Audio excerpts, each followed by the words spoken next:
Welcome back to 7 Moons Astrology. I'm Sarah Kirby and I have a spontaneous topic to talk to you about today. It was a connection I made when thinking about the roots of psychology, particularly the Big Five personality model, which is a commonplace statistical model of human personality that breaks it down into 5 key traits. This is sometimes referred to as the ocean model of personality. O for openness, C, conscientiousness, E, extroversion, A, agreeableness, and N for neuroticism. And the idea is that all people fall into a range on each of those characteristics. If you are low in agreeableness, for instance, then you're someone who is potentially seen as being more self-focused, more assertive, less polite. If you're very agreeable, you are kind and willing to accommodate, and each of these things have pros and cons, right? But the idea is that it's a scale which within each of those 5 modules or measurements of personality, and that we all have a unique placement on those scales. This model is probably like 50 years old now, and it's been largely popularized by the very famous clinical psychologist Jordan Peterson. He's got a website called understandmyself.com where you can take an assessment of your personality. I think it's like $10 or something, but it is very reputable. And then there's a bunch of free ones online. So if you haven't heard of this before, just Google Big Five personality test and you can get your scores and a report that goes along with it, sort of like Myers-Briggs or something like that. And you know, if you're interested in astrology, you probably would find this pretty interesting too. But the connection that I made when thinking about this today is that actually the roots of the human personality as defined by the Big Five personality model actually trace all the way back to astrology with the 5 visible planets.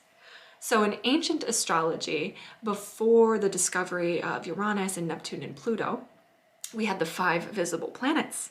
So that would be Mercury, Venus, Mars, Jupiter, and Saturn. And the associations and significations that these planets have actually link, exactly to the Big Five personality model. So, you know, it's funny how certain very famous psychologists like Carl Jung, for example, will acknowledge the roots of psychology in astrology. They will acknowledge astrology as being the foundation for modern psychology, which it is.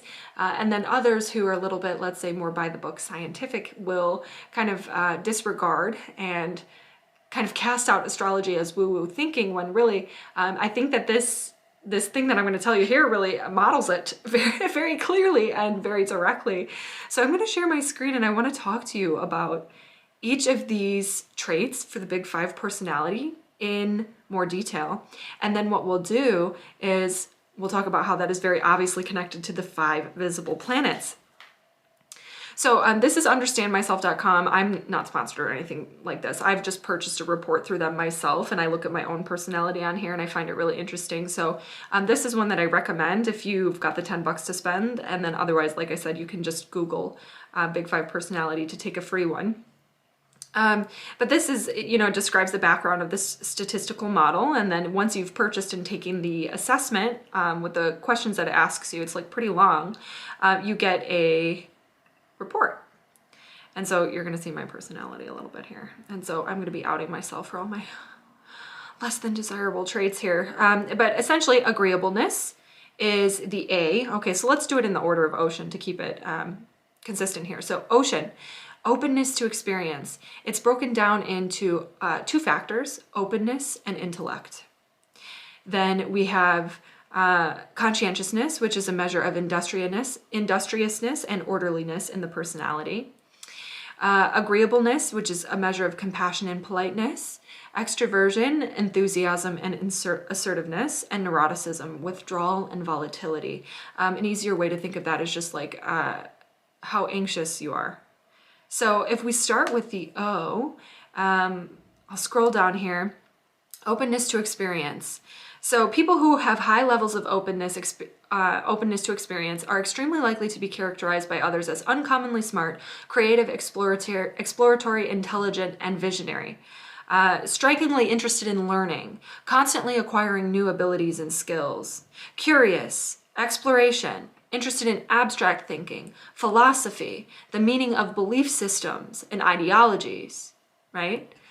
If you look it up on Wikipedia for openness, these are people who might say something like, I have a rich vocabulary. You would respond highly likely to that, right? I have excellent ideas, quick to understand things.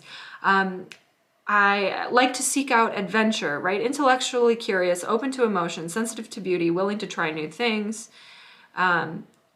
likely to hold unconventional beliefs. So what this really describes to me is the trait of openness is associated with Jupiter, right? Intellect, ideas, philosophy, exploration, adventure, growth, imagination, creativity. That's Jupiter. Jupiter being associated with Sagittarius, and in ancient astrology also Pisces. Our visionary thinking, our long-term goals, our growth, our ideas, our religious beliefs, our spiritual beliefs, our imagination, our fantasies, our creativity, that is all Jupiterian energy. Okay, one for one.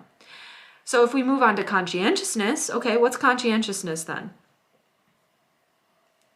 Conscientiousness, okay, so I'm exceptionally high in conscientiousness, meaning I'm really a neat freak and I like to have things in their place, right? Because exceptionally conscientious people are extremely dutiful, made uncomfortable by inactivity, work remarkably hard and hate wasting time. When they promise to do something, they're going to do it. They're neat, organized, future-oriented, reliable, not easily distracted. Some people might see them as excessively focused on achievement, productivity, and order, right? Okay, so then if we go to Wikipedia here, because I like just thinking about it, seeing it displayed in a couple ways. Where's the conscientiousness? Conscientiousness is a tendency to display self-discipline, act dutifully, strive for achievement against measures or outside expectations. So it's related to the way in which people regulate and direct their impulses. Okay, so what is that in astrology? That's the influence of Saturn. Saturn is associated with Capricorn and in ancient astrology, Aquarius, right? This is about rules, structure, dogma, organization, systems, hard work, commitment, discipline, responsibility. That's the influence of Saturn in astrology. Clearly very correlated to conscientiousness in personality, right? Okay, so moving on to extroversion. Extroversion is broken down into a couple different factors, right? So extroversion is thought of as having to do with enthusiasm and having to do with assertiveness, right? So people who are, let's see, how they describe extroversion at a high level. Enthusiastic, talkative, assertive in social situations, gregarious, energized by social contact, crave it, find great pleasure in planning parties, telling jokes, making people laugh. Let's go over here and see how they define extroversion. Let's see.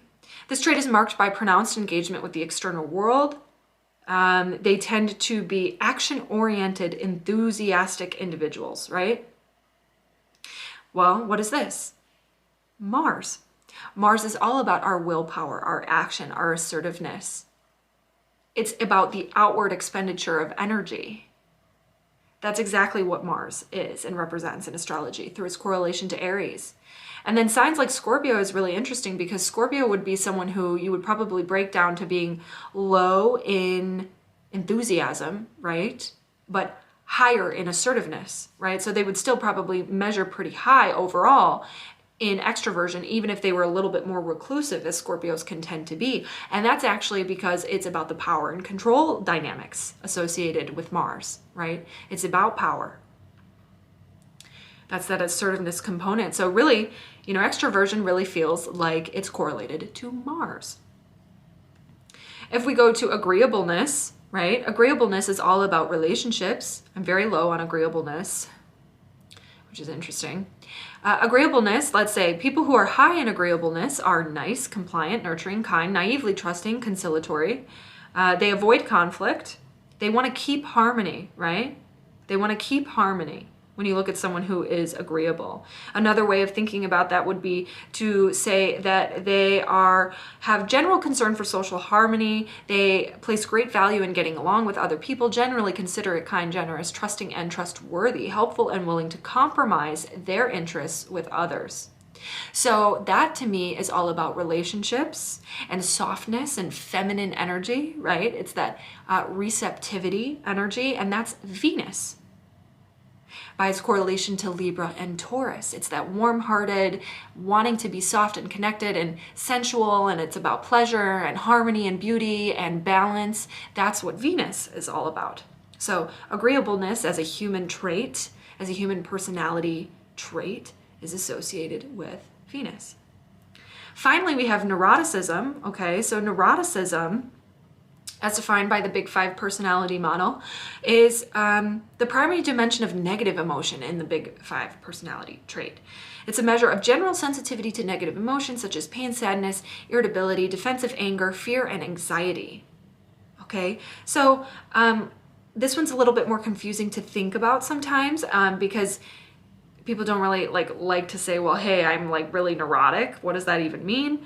But to me, it's about how quickly your mind is moving and how prone to worry and anxiety you are, right? So it's a tendency to experience negative emotions such as anger, anxiety, or depression. It is linked with low tolerance for stress or aversive stimuli, right? So this to me is definitely correlated to how quickly the mind is moving and how concerned it is with the future. And that worry element that comes from that fast thinking, right? That's Mercury, right? It's being overly analytical, obsessing over the details of things, and consumed with the what ifs and thinking out solutions to all of those things all the time. And it's that fast moving mind that makes people a little bit scattered and a little bit restless, let's say. Gemini and Virgo. Those are the signs ruled by Mercury. Fast-moving mind, fast-moving mind. Virgo is known for being the biggest worrier in the zodiac, and Gemini is typically seen and known to be a little bit anxious, right, because of how quickly the mind is moving. And so to me, this seems like it is certainly an aspect of Mercury. So when we think about the 5 visible planets from, the astrology of antiquity, what we're really describing is the fundamental elements of the human personality, and we all measure up according to the placements and the strength of these planets in our birth charts and the aspects they make to other planets. And one way to look at that would be to take a Big Five personality test and do it in a more modern psychology, modern scientific approach to say the same exact thing, right? This aspect of personality, it is so deeply rooted in who we are that it's traced all the way back to the cosmos, right? And astrology has been the way of the ancients at understanding ourselves and our place in the universe. So I thought that this example of the ocean Big Five personality model and its connection to the 5 visible planets in astrology drives the point home very clearly how deeply rooted astrology is in our human experience, and that there's really something to it after all, in case that wasn't obvious. I hope you enjoyed this video. Thank you for watching. See you next time with Energy. Sarah.